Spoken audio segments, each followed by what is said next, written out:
Welcome, Negronis with Nord, episode number 13.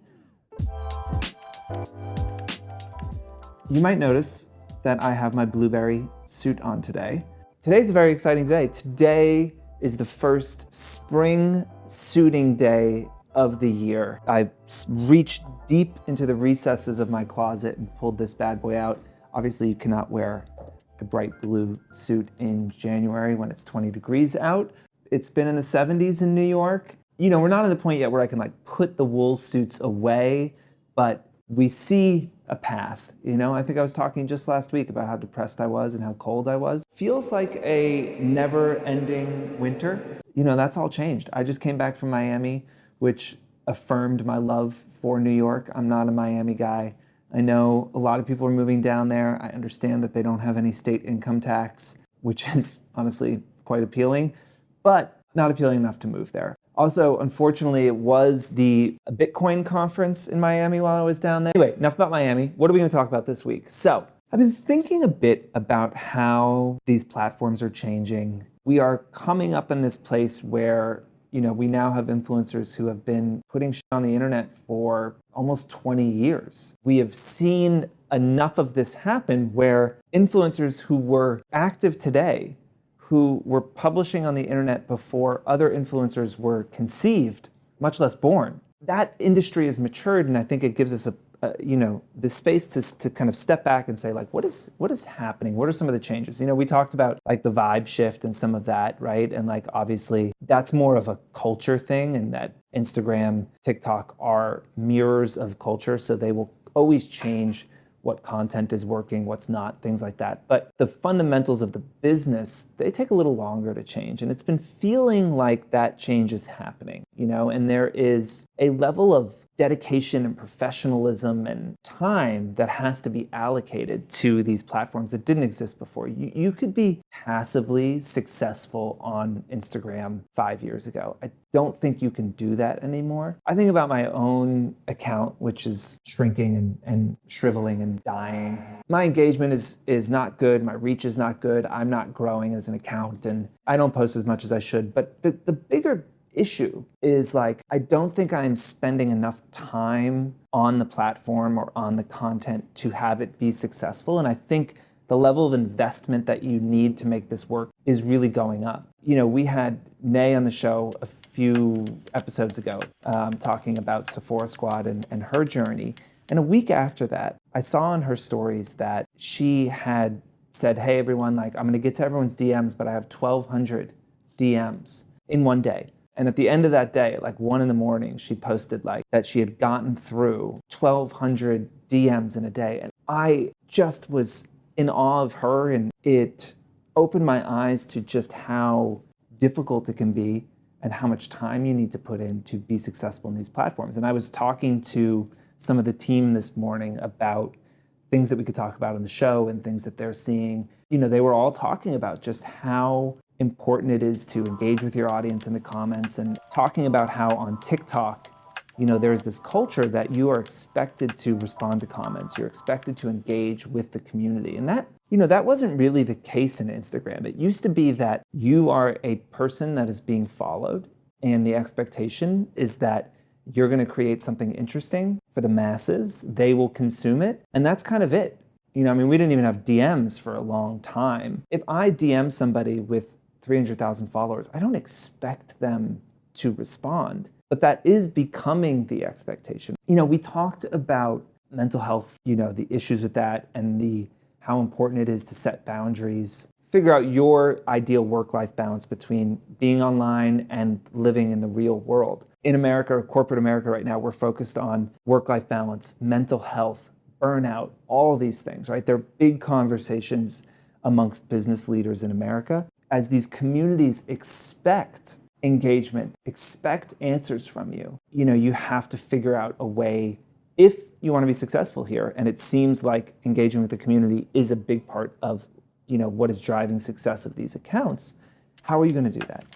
Obviously, it would be great for Instagram to roll out more robust tools for being able to answer DMs on your computer. They will do that soon. It takes them 3 or 4 years to create any product. What you're going to see is that influencer culture is no longer going to be rooted in Instagram influencer culture, but it will be rooted in TikTok influencer culture.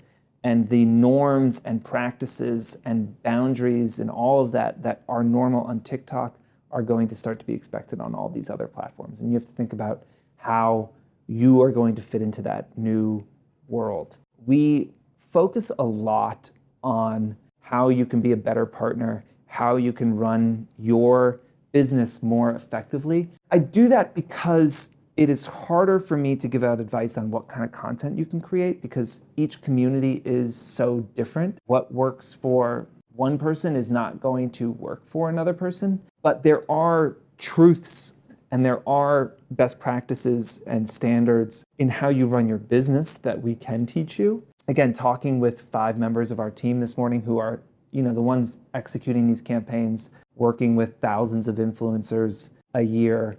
They know more about this than anyone. When I asked what can influencers do to make themselves more appealing to work with, all of that, immediately the answer is being better partners, being more communicative, being more professional.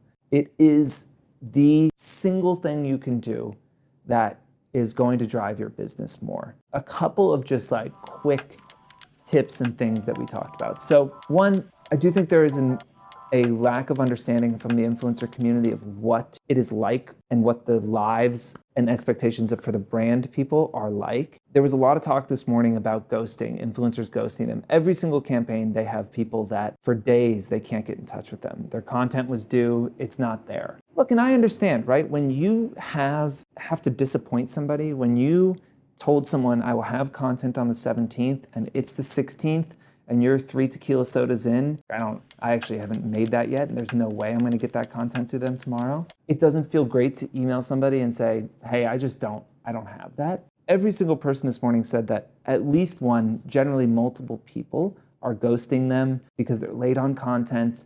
And I cannot stress enough how much that throws these teams for a loop, right? Our clients wanna know, where's the content? You aren't answering emails, we don't have a response. Let's say you're those 3 tequila sodas in and you wrote a quick email. Hey, Annie, bad news, some things came up. I'm not gonna be able to get the content to you tomorrow. I'll have it by the 19th. I hope that's okay. So sorry for any inconvenience. That's it.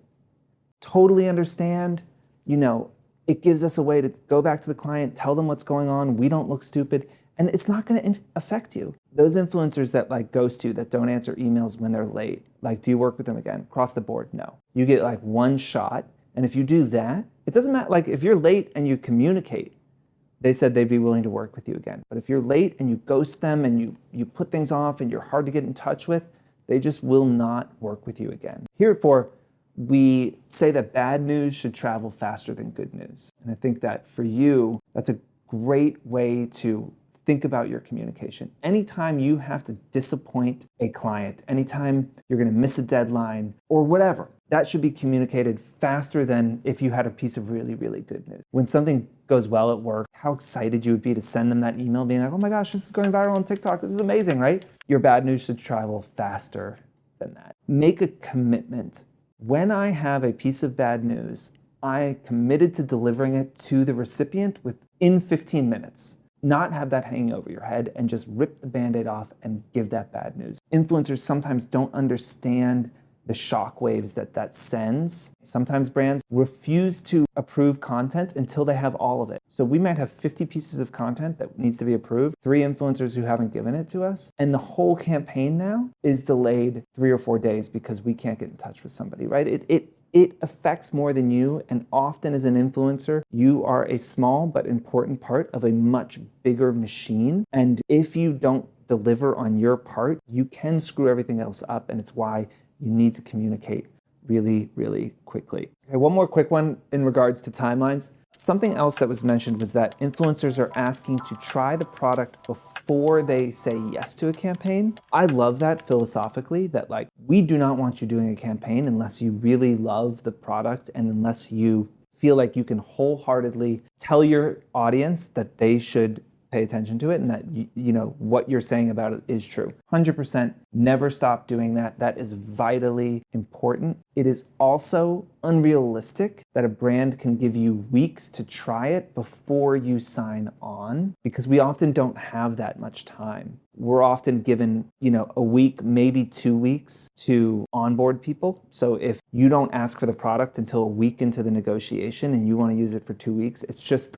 literally not possible for us to support that. A few things you can do. If trying the product before you sign on is necessary, mention that in the first email. Before you start talking pricing or anything, mention that you will have to try it before you sign on, and can they send it out now? Or sign on, and ultimately if the product isn't, something that you can support, then you respectfully pull out. It's probably unlikely that that will happen. Most products nowadays are pretty good. But just know that you might be shooting yourself in the foot by saying that you have to get the product before you sign on to something. And it's just a timeline thing, and it's really nothing that a company like Fohr can control sometimes, because we have our clients and we have to adhere to their timeline. So a good reminder that you are part of this bigger strategy and bigger thing, and you have to understand kind of how you fit into that. If you can make that client's life easier, access to future opportunities and campaigns is going to be greatly increased. And that is all I really have to say today. So as always, ask us questions. I will answer them, and we'll see you next week. The level of swaglessness exhibited by the cryptocurrency community is